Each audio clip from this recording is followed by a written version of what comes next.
Alright, almost done putting together the highlight reel for this year's Chart Champ. Let's see how that looks.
Oh man, so many great events and great dashboards to go over. That's going to be awesome. Now all we need to do is double check that we have the DeLorean booked and we're good to go. Alright, so let's just go to the DeLorean site and... Oh my god, the DeLorean's not booked? What am I going to do? I'm going to have to call Eugene. He'll know what to do. Hey man, you got a quick sec for a call? Awesome. Sorry to bug you. Quick technical question. What do you know about time travel? I kind of have to go back a month to make sure we book the DeLorean for the event. You do? Okay. Oh, yeah. I'll write it down. Duct tape. 2 milligrams of high-grade plutonium. A soldering gun. A small Christmas tree. Okay. Alright, yeah. I think I can do that. I'll get some help. Okay. Alright, thanks man. I appreciate it. Alright, talk to you later. Bye.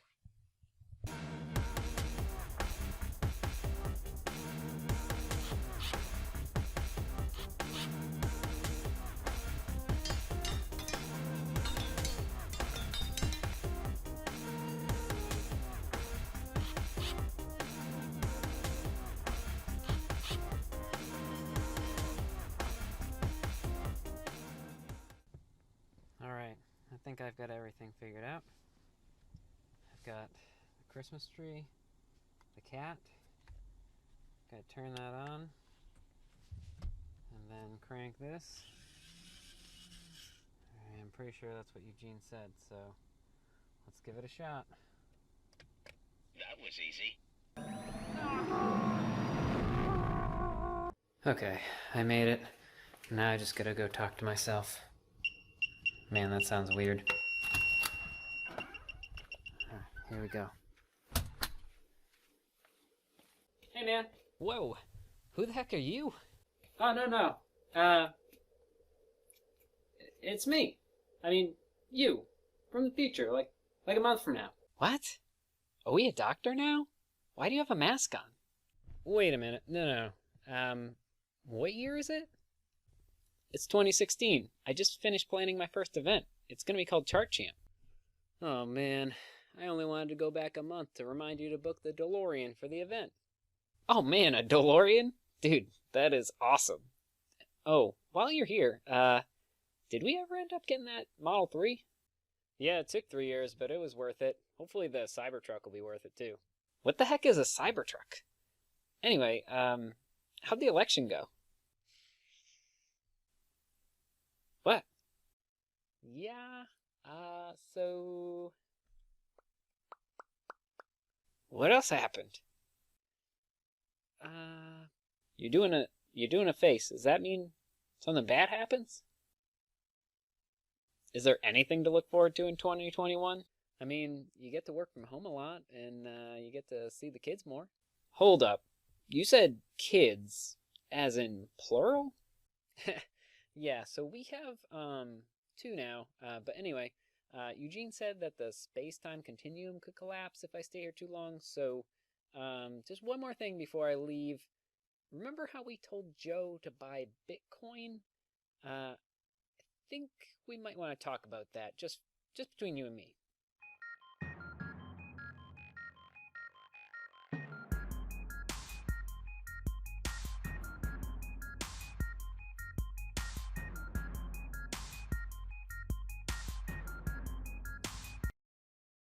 Hey everyone, I'm Will Cogswell. I am a senior data analyst at Staples. I've been using Tableau now for probably about 8 years.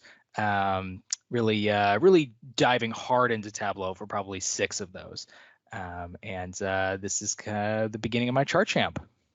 All right, well, cool. So this is my chart champ dashboard. I kind of took the data set in a slightly different direction, not really focusing as much on the actual movies, but more focusing on the cumulative process of movies since really the 1930s. So a little backstory is popcorn first kind of popped up in movie theaters in the 1930s, much kind of a combination of cost for the movie theater as well as cost for the patron. The average bag of popcorn was about 5 to 10 cents, and a movie theater could buy a huge, large bag of popcorn that could last them years for about $10. So it really kind of, during the Great Depression, really was a way for both to attend to the movies and still get that special snack, as well as people to, have something to serve with the movies. And so in that, I thought, well, 1930s to now is a little less than 100 years. How much popcorn has that really been? So I wanted to really drill into that specific aspect of movies. So what I took is, we're making a general assumption here that 30% of people who go to the movies buy popcorn. Now, that is adjustable. If you think it's a higher percentage, a lower percentage, the entire dashboard will update based on that general assumption you're making. But from the little limited research I did online, that was about the number that I saw on average throughout the years. So taking kind of the gross sales of movies since 1930s, since the 1930s, we see $298 billion. We divide that by the average price of movies across time. And I do have a little bit of a chart here just to kind of take a look and see, the average cost of a movie over the years. We see that our most expensive years were in the 1960s, I believe. 1970s, my apologies. So in the 1970s, we see movies really spiked up, and this is it. All of these prices are adjusted for inflation. People weren't actually paying $5 in the 30s. That was a cost of 35 cents. But on average, we're seeing that movie price fluctuate around that $7-8 line, and has been trending up over the last couple of years. But taking that per year and the dollar amount of sales per year, we're able to kind of divide those two out, get an average number of people that would have gone to the movies. Then taking that number of people, assuming that 30% are buying popcorn, we can now get a figure for how much popcorn has been bought. And that's where we get into our holy lot of popcorn. So assuming that all these people have bought the popcorn, and the average small popcorn at a movie theater is 10 cups of popcorn, we're getting at 1.4 billion cups of popcorn. When that's all popped, that's about 11 million square feet of popcorn, which, if you do the math, could fill about 6.2 Gillette stadiums, weighing in at about 196 pounds, which is equivalent to about 15,000 elephants, or say 700, I believe, train locomotives, or say 3.7 Titanics, for those who had the giant ship, the Titanic. Lastly, okay, I've got 196 million pounds of popcorn. How long is it going to take me to pop it? Currently, based on the average microwave is about a 5-cup container, and it takes about 4 minutes to pop that 5-cup container. you'll be looking at about 2,000 years. So currently longer than we've been keeping track of calendars would it take you to pop all this popcorn. But we're not just one team. We're gonna have 1,000 popcorn, 1,000 microwaves to pop all this popcorn. That'll be a little bit more realistic. That'll only take us about 2 years. So really, I wanted to just kind of build a dashboard where you could kind of play around and just say, how much popcorn, a very ubiquitous thing with the movies, how much popcorn have we eaten over the many, many years? And then I just kind of threw in a couple of general charts to give, you an idea of kind of, okay, where is this 296 billion coming from? So we can drive in by sales. We can see the different genres, drill into the different genres and see, okay, for action, we could see, okay, our adventure action movies are kind of our highest tier, or our different comedy movies. What is the subcategory of a lot of the comedies, and just kind of give it a general idea of, okay, where is some of that 296 billion coming from, as well as, a little bit of curiosity and maybe what our top movies are and what our top popcorn sellers would be, as they are the top movies. So in 2019, obviously Endgame being our top movie, followed by maybe The Lion King and The Rise of Skywalker. And you can see, based on that 30%, how many cups of popcorn each movie would have sold. So just kind of a fun little add in there. And that's kind of the whole of the dashboard.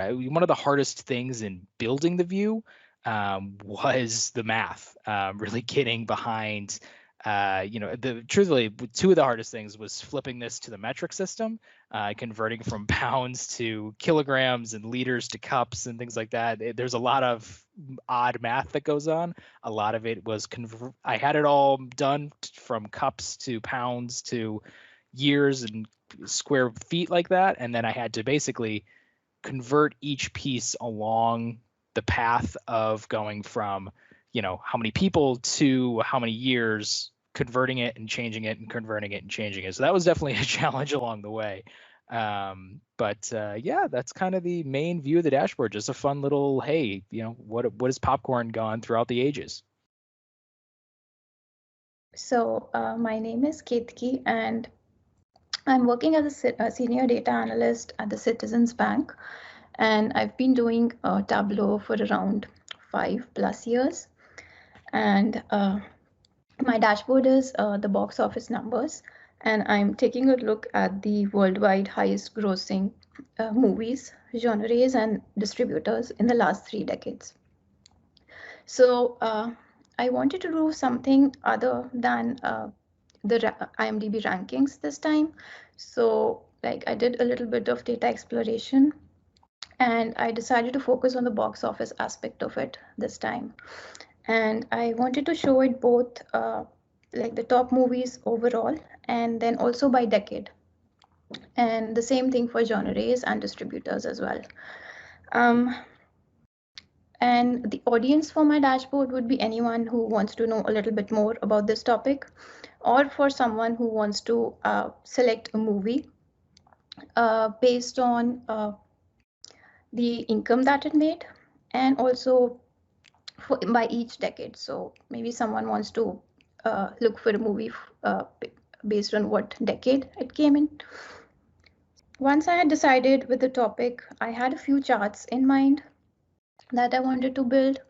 So these were the ones that I hadn't built out before, but I came across them at some point, and I thought they went really well with this topic.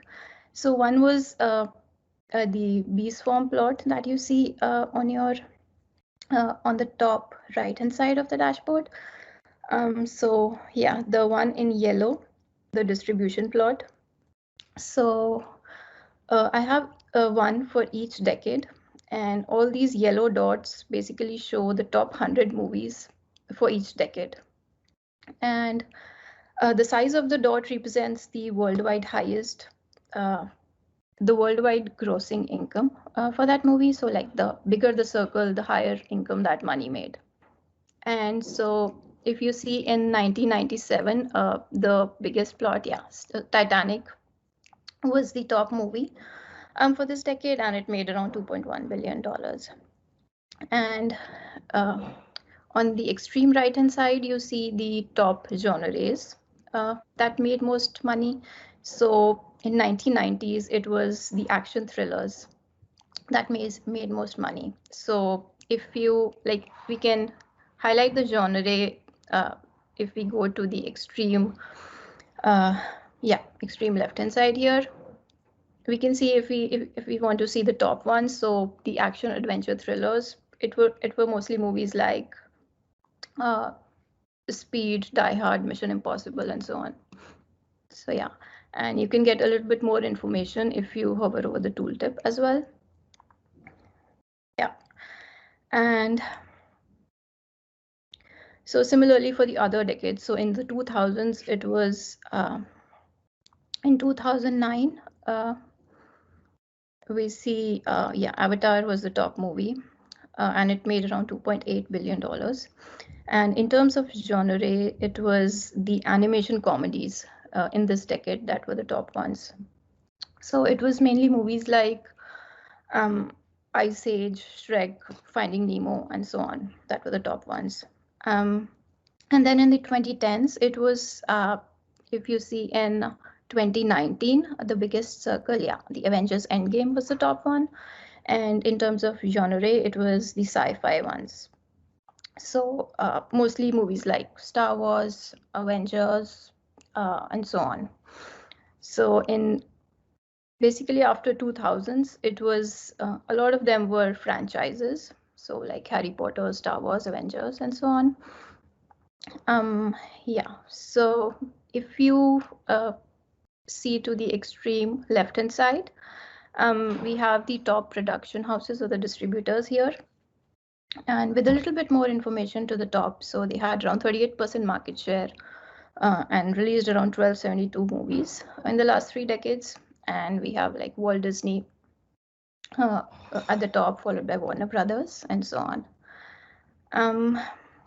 Yeah, so for this, the bee swarm plot, this was a new one, so this took me a lot of time. So I did a couple of different iterations for this one, but before finalizing this one. So I thought this gave more information, and it was easier for the user to use this. So I used this one finally. And if you go down below, we have the curved pump chart. So this was also a new chart that I wanted to try out. I had built one without the curves before, so this was something new. And here we show the 15 highest grossing movies overall in the last 3 decades. So in yellow, we see the movies here, the top ones, and in green, we have the distributors that they belong to.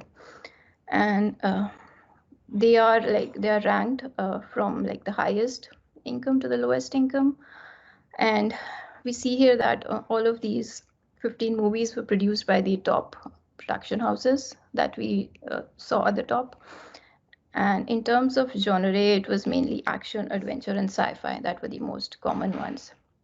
So this chart also took some time because it was new, and I think I did the data preparation for this one quite a few times to get it right. So probably this and the top chart took most of the time for me. And yeah, so that's about it. Thank you. Right. Hi, my name is Jacqui Moore. I work at Red River as a business intelligence analyst. I've been using Tableau for about 8 or 9 years now. Um, my viz for this year's chart champ was on Tim Burton. I wanted to hone in on a story. I spent some time with the data and had I was spinning through all kinds of different ideas. And what I landed on after reading the Nightmare Before Christmas book to my son was that I was going to talk about Tim Burton, has created some of my favorite films of, over the years, especially as we get into Halloween season. It's time to watch Nightmare Before Christmas and Beetlejuice. And so I wanted to bring in the elements of Tim Burton's drawings and his films, the whimsy, the sketchy style. So you're getting the right fonts and style together. as well as kind of getting the story of his films. So I have his biography leading up to the start of his film career. And then I kind of wanted to walk through his career and bringing in some of the visual elements of, one of his more iconic movies, where you can kind of walk through how his career developed from Pee-wee's Big Adventure, which I didn't realize that he created, all the way through the years as his career developed in all of the films that he's created. Um, Anybody who's watched multiple Tim Burton films knows that there are a few people that he goes to over and over again. So I wanted to tell that story as well, with Johnny Depp and Helena Bonham Carter being big favorites. And you can hover over here and see the films that each of these folks were part of, and really kind of telling the story that these four people are in most of his movies over the years, and this has been a long career. He keeps going back to the same folks over and over again. um, and then how his films have been received over the years. A lot of nominations and a handful of wins for the various awards, and how they performed in the box office, and how they were on profit. And then the kind of comparison over the years of how they were received by critics and how they were received by fans, according to the IMDb ratings, and kind of showing what had high scores but did poorly, versus some of the things that received high scores but also performed well, and highlighting where things were different between the critics and the audience. And then finishing it off with the, being able to kind of go through a carousel of his films and learn more about the movies and how they were rated. So this kind of, you can go through and look at all of the movies that he's worked on. And I think two of my favorite parts of this were, and also more challenging parts, were creating, this visual, getting the points right to line up with the hill, from The Nightmare Before Christmas, with the jack-o'-lanterns, and then getting the carousel working, using parameter actions to drive the interaction with the carousel, and also with clicking on the movie posters to interact with it. And then of course, you can click and see the sources where I got all of the images and fonts, and then I created the layout and design elements in PowerPoint, actually. That is my biz. Okay. Hello, everyone. My name is David Borczuk. I'm currently working at a pharmaceutical company called Alkermes. However, my last day would have been October 1st. I am switching over to a new company, actually the one that the Boston Tableau User Group was supposed to be at the last time, Partners, now called Mass General Brigham. So I'll be starting almost on the day of this Chart Champ session.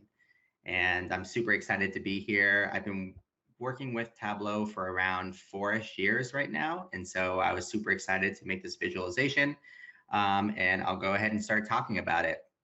So one of the things that this data set kind of caught me off, one of these things that this data set really communicated with me was kind of the ratings over time for these particular movies. And so I wanted to kind of evaluate how these ratings have changed over time. And so I kind of approached this whole visualization from that angle. So I started kind of exploring from that area. And I came up with a couple cool insights that I want to describe to you through this visualization. And so I called it Cinema Through Data. I have a nice quote at the bottom there that talks about how the cinema is not an art at which films the cinema is not an art which films life. The cinema is something between art and life. Unlike painting and literature, the cinema both gives life and takes from it. And I try to render this concept in my films. I feel like the way that we create visualizations and create data is also kind of reminiscent of this dichotomy as well. And so I wanted to include that quote just as a kind of hats off to data visualization as well. And so my main thesis statement for this visualization was the fact that I noticed that the number of votes over time significantly rose as the films became more modern. And I attributed that to maybe a younger population of people who go on IMDb, or the just general popularity and advertisement of newer films versus older films. So if we were to look at, over here, there's 37 million votes, but in this area, there's only about 111,000 votes, or around that range. And contrastingly, the average Metascore by year actually goes down more and less from the beginning of the film era to recent. And so as someone who was in college and who was in grad school, during college, there was a class that I took called the History and Theory of Film, where we had kind of an entire catharsis of information related to earlier films. And we kind of explored avant-garde films, silent films, the Charlie Chaplin era, Buster Keaton era, and kind of moved slowly through time to the more modern filmmaking technique. And I see how there may be an underappreciation, or maybe people don't know as much about earlier films.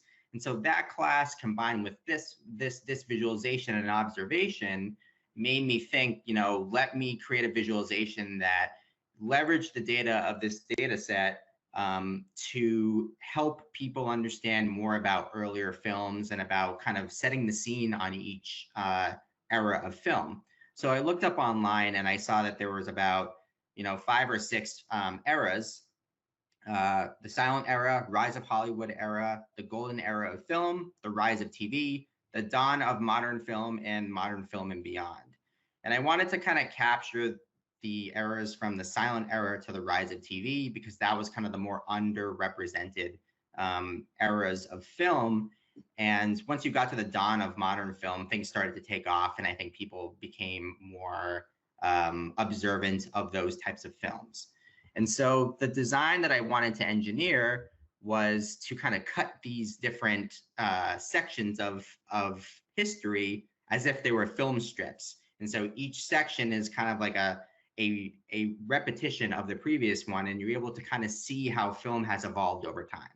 And so if I were to consider the audience of this visualization, it would be kind of maybe the more younger audience or people who haven't observed silent films or black and white films as much as, maybe the older generation who had more experience, either within their studies or, people who are experienced enough to have viewed these films within their lifetime. And so as we go down, I kind of put 3 of my favorite films, The Cabinet of Dr. Caligari, The General, and City of Lights, both really awesome films. And so I kind of wanted to paint that picture right up front. And so as we go down, I start with the first era of film, which is the silent era from 1911 to 1926, where I kind of talk about how this was the first, foray into the major filmmaking industry. There was actually an era before this called the Pioneer era, which is where people started to, play around with the concept of film. Early technology came out where it was possible to do some filmmaking, but it wasn't really until the silent era where this started to take off. And also, it's kind of a cool plug. I was able to kind of find a silent film camera, so I put it on the top right. And so I basically made a map for each of these visualizations. I made a map. I made a bar chart that showed the popularity of certain films at the time. And then I had some extra analysis for each section. And so I kind of talk about how in America and Europe, film was really popular. And also Japan, silent film was really popular. So you have these like 3 big bodies of people who are really interested in creating film and setting the scene for everything. The Kid, which is one of Charlie Chaplin's, big debut films, was one of the highest rated based on the IMDb database. And I also talk about how movie length might have impacted ratings, because these silent films are really long, and it's hard to tell a story in silent film. You have to really, really nail it with all your actions and in the like text narration. And we also noticed how there's a there is a pretty negative correlation between length and rating, according to this pretty 88.8 R squared with a less than 0.001 p-value, which is a pretty good fit for a line. And so it's possible. I actually watched The Birth of a Nation in my college class, and it is tough to watch that entire film in one sitting. Silent, just music, and kind of a telling of history. Then you get to The Rise of Hollywood. You can see this graph over here shows how there's a massive expansion of films. Each kind of part of the circle is like the number of films in each area within each era. So I kind of wanted to show that massive increase in films in the next era. Obviously, like technology has been improved at this time. A lot more advertisements, movies expanded, more actors and actresses joined the workforce, and this was right before kind of World War II started, and that kind of marked the next era. So here I also talk about like top films and top directors during this time, and kind of narrated through that. And then we go through the golden era of film. And this is where kind of things really took off, but also theming around the world with World War II and the Great Depression really established a more salient landscape for film where people could identify with. People weren't, the richest at this time. And so films that were able to kind of capture that really, really resonated with people. And people turned to these films as a way to connect with these popular themes. And also famous actors and actresses like Audrey Hepburn became pretty popular during this time. And again, like compared to this graph up here, you obviously see a lot more color and a lot more pervasiveness of film around the world, but still kind of America, Europe, and Japan were still really popular. This is where India started to get a lot more film and, kind of get close to the Bollywood style of filmmaking. Here I capture different types of metrics, just like basically show the types of films that are being made, the genres, drama, comedies, because this was a heavily filmed-based time. I mean, a heavily themed-based time. I wanted to make sure that those genres were represented in this section. Again, It's a Wonderful Life, Casablanca, The Great Dictator, kind of black and white films here, but also the introduction of more color films and also animations like Cinderella. And then finally, the rise of TV and beyond. TV created that big competition for film. And so this is where everything started to explode in terms of popularity.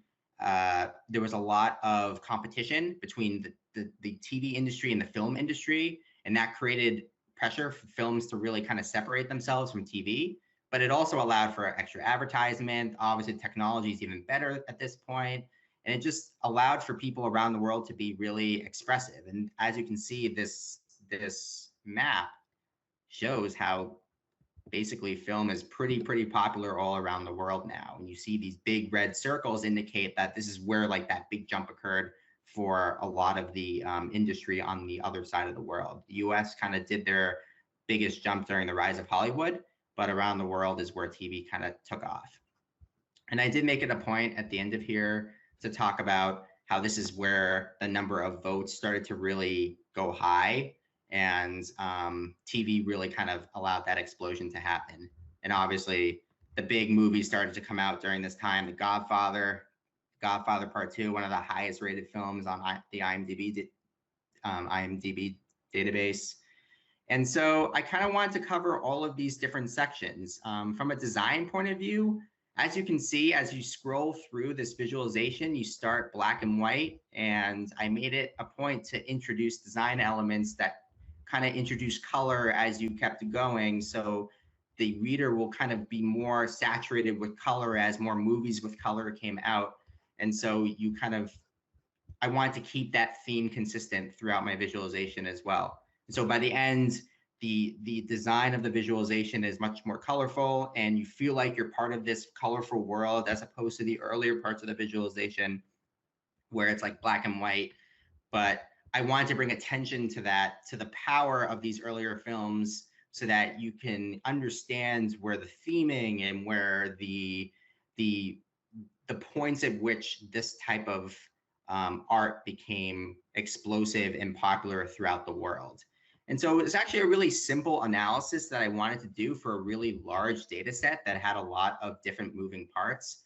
But I wanted to kind of keep it consistent and make sure that, you know, the point that I want to get across is that these films existed. They're really popular. You know, there are big names in this film industry. And also these big names were carried throughout multiple years. Charlie Chaplin did not just capture himself during the silent era. He was here all the way until, you know, Rise of Hollywood and the golden era of film. And he was a very, very popular director and actor during this time.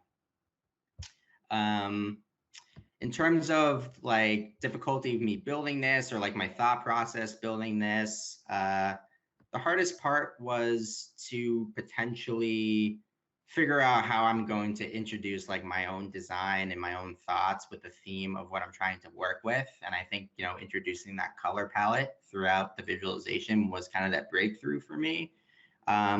But kind of tying it all together, this is a huge data set with a lot of moving parts, and kind of figuring out what part of the data I wanted to attack was kind of the difficult part for me. My favorite thing about this dashboard is the evolution of going from the beginning to the end, but also I wanted to make this look like a film strip. It's a little hard to see from here, but I wonder if this captures it. If you look at the entire visualization here, it looks like kind of a film reel. I added those little film reel sections. And so I wanted it not only to be an example of a film, you know, films over time with more color, but as if it's like its own film strip talking about history, and you're kind of going through the film of the visualization to unpack the different layers of this really cool topic. I think that's pretty much it.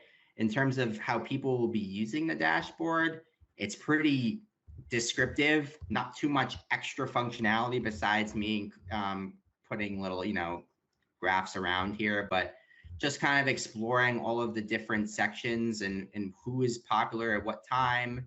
And I think the map is really kind of a really cool way on exploring where and when films became really popular around the world.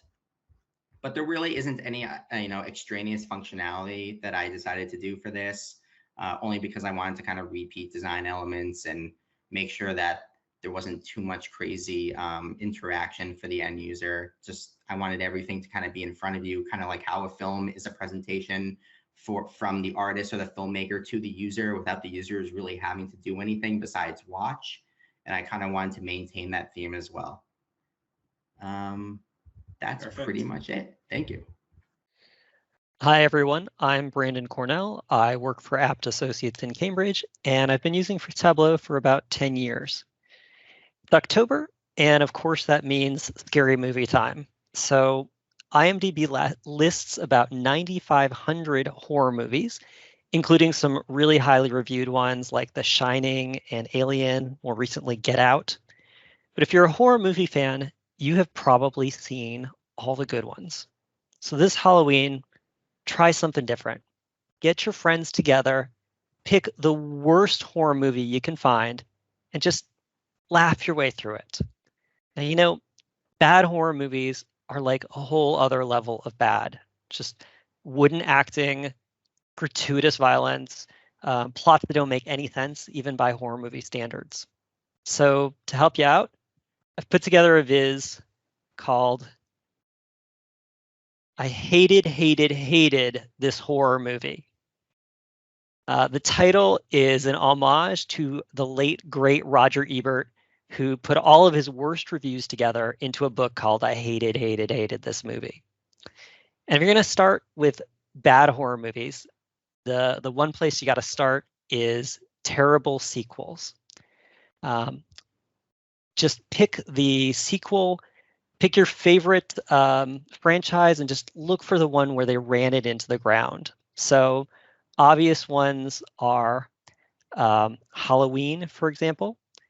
What I've done is I've taken all the entries in a franchise, I've put them in order, sized the bubbles by number of votes, and then colored the worst one in red with the title underneath. So for example, for Halloween, the worst is number 8. This is the one that Busta Rhymes was in. Throughout, I've put little notes in the margin of things that I found interesting. So for example, with sequels, they tend to bottom out around the 4th entry, and it affected a lot of these on the list. So for example, it affected Alien, it affected The Grudge, Final Destination. These are just the 15 longest running franchises according to Screen Rant, but you'll see it over and over again in horror movie franchises. Exception that proves the rule, interestingly, the Evil Dead 1 is actually the worst rated, and Evil Dead 2 was like a horror comedy remake. But let's say that that's a little too obvious, sequels. You want maybe things that are cult classics. So let's move on to what I call the crap classics. These are movies that have a majority of votes. The mode is 1, but a significant subset of people voted them 10 out of 10. So what I've got here is a distribution where this is percentage of votes 1, percentage of people who voted 2, 3, and so forth, and percentage of people who voted 10. You'll notice a bimodal distribution on a lot of these, and you will notice I have colored it by worst to best. So the worst rated movies are in the darkest red. If you're talking about classics, you got to start with Plan 9 from Outer Space, 1957. This is what many people think of as the worst movie of all time. It's the one where Bela Lugosi, the famous Dracula, died during filming and was replaced with the director's wife's chiropractor. But I've put a lot of options in chronological order for you, going all the way up to the present day. Of note, Tyler Perry's Boo 2 and Madea Halloween, actually the 10th movie in the Madea franchise, horribly reviewed and still made almost $50 million. So that is why Tyler Perry is one of the richest guys in Hollywood. Okay, let's move on from things that people consider classics and just talk about the worst scores. The worst scores overall, movies that are rated 3 or less. These are movies that I consider the creme de la crud. Okay, here I've got a scatter plot, average vote on the left from 0, well, really 1 to 3, and chronologically across the bottom, so you can kind of pick whichever era you want to watch a terrible movie from. Gotta highlight Manos, The Hands of Fate, which is about polygamous devil worshippers. Another candidate for worst movie of all time. It's one that Mystery Science Theater 3000 highlighted and has really become beloved. It's had 4 comedy stage adaptations at this point. I'll include Jaws 4, Jaws the Revenge, of course. And there's a great overlap that happens here with another category of terrible movies, which are video game movies. These 2 big bubbles, House of the Dead and Alone in the Dark, both video game movies directed by the same guy, Uwe Boll. Again, I have sized the bubbles by number of reviews, and I've colored them worst to best with the worst in the darkest red. Okay, but let's say you are a unique snowflake. You want to pick your own favorite bad horror movie. Final section of my viz is called your own personal time waster. Here you can look up any horror movie you want and get statistics on it. So the one that I'm highlighting, one my sister and I liked when we were growing up in the 80s, called The Stuff. It is about evil frozen yogurt that turns people into zombies. Froyo was really big when we were kids. And it has a bunch of things like a big band with the average vote, total number of votes, the same kind of distribution as before, and then a breakdown by male, female, and age category. But what's great about this is it has a set of filters on the left. You can look up any movie you want. So for example, let's say you want to look at a bad action movie and maybe max rating under 6, so we'll choose 5.9. And you like the Fast and the Furious franchise, you can actually just start typing. And Too Fast, Too Furious, worst movie of the Fast and the Furious franchise. So, with your own personal time waster, you can look up bad action, bad comedy, bad musicals.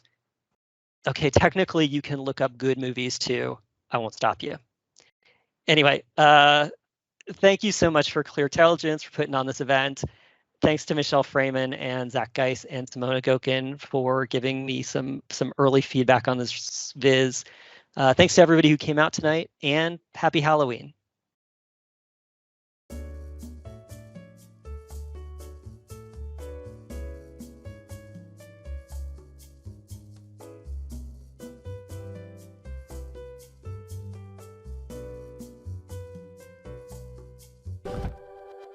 If you have ambitious analytics goals, you need a modern data stack, connectors, cloud warehouse, and business intelligence tools. But building it yourself is complex and expensive. There are more siloed data sources and systems than ever before, and you have less time and fewer technical resources. Fear not, we got you. Fivetran makes centralizing data from any source to any warehouse effortless. Our fully managed, fully automated connectors deploy in minutes. No coding, no maintenance, no stressing out about source changes. Just insights. Fivetran, powering data products so analysts can dream big.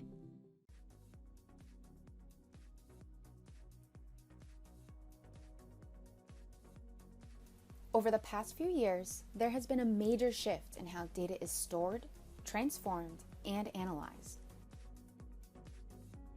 The traditional on-premise data warehouse is being replaced and modernized with cloud-based data warehousing solutions that offer new capabilities and features. Storing and analyzing data in the cloud creates flexibility for companies that didn't exist before. It allows for businesses to easily scale their data service needs with reduced added costs and untethered ease. Rather than spending money on hardware, management, maintenance, and upfront licensing fees, cloud data warehouse platforms like Amazon Redshift, Google BigQuery, and Snowflake operate on an incremental subscription basis. This translates into companies only paying for what they need, without worrying about the inefficiencies associated with setting up and maintaining dedicated infrastructure. The cloud also offers high data availability and robustness, with many platforms using cross-region, cross-cloud database replication. This ensures data recovery in the event of a regional outage or hardware malfunction. Security is a feature of cloud-based data management that industry leaders are most fearful of. However, data security and encryption are at the very core of cloud data warehouse platforms, with providers investing heavily in it. They dedicate entire teams and departments to protecting data and building high-performing security technologies. This level of attentiveness and surveillance arguably makes it more secure than on-premise data warehouses. Deploying a cloud-based data warehouse can increase the time and resources available to businesses, as they are now delegating maintenance and supervision to a third party. This allows companies to use the newly available resources on activities critical to their success. Most cloud-based data platforms are also fully integrated with ELT and business intelligence tools, meaning companies can achieve better efficiency along with accelerated innovation and growth. Users can also share and exchange data securely, which strengthens collaborations and increases data transparency.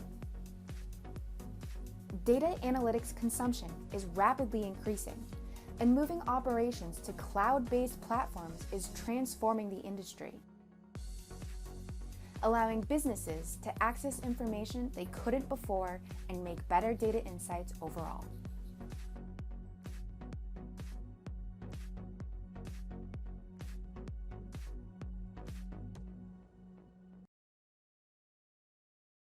Okay, everyone, it's finally time to announce the winners of Chart Champ 2021. Before we announce the winners, we want to thank everyone who competed in our annual DataViz competition. We know it takes a lot of hard work and dedication to create these dashboards, and it really means the world to us that you gave it your all. All right, without further ado, Here are our results. In 5th place, with a cleanly designed business-inspired dashboard focused on box office numbers, Ketaki Garg. She's a returning finalist, and we're glad to have her back. Ketaki will receive a $50 Amazon gift card for her efforts. In 4th place, with a movie confection-inspired dashboard that told us we eat way too much popcorn, Cogswell. Will be receiving a $50 Amazon gift card. Plenty to buy a whole lot of buttery popcorn. In 3rd place, with a dashboard that helps us look at the truly horrible movies, is Branden Kornell. Branden will be receiving a $150 Amazon gift card. He could buy a whole Walmart bargain bin for that. In 2nd place, with an epic scrolling dashboard highlighting the eras of cinema, is Borczuk. David will be receiving a $300 Amazon gift card for his timeless entry. And our 2021 Chart Champ winner is Jacqui Moore, with an out-of-this-world biographical dashboard focusing on the career and films of legendary Tim Burton. Jacqui also won Viz of the Day from Tableau for this viz, and we couldn't be happier than to present her with Chart Champ's highest honor as well. Jacqui will be receiving a $1,000 Amazon gift card for her amazing dashboard. Well, that's all for this part of Chart Champ. Next up is our private showing of Back to the Future, which we hope you can stick around to enjoy. All of us here at Cleartelligence would sincerely like to thank our competitors, sponsors, employees, and spectators for making Chart Champ a special event. Now go get some popcorn and enjoy the movie. See you next year.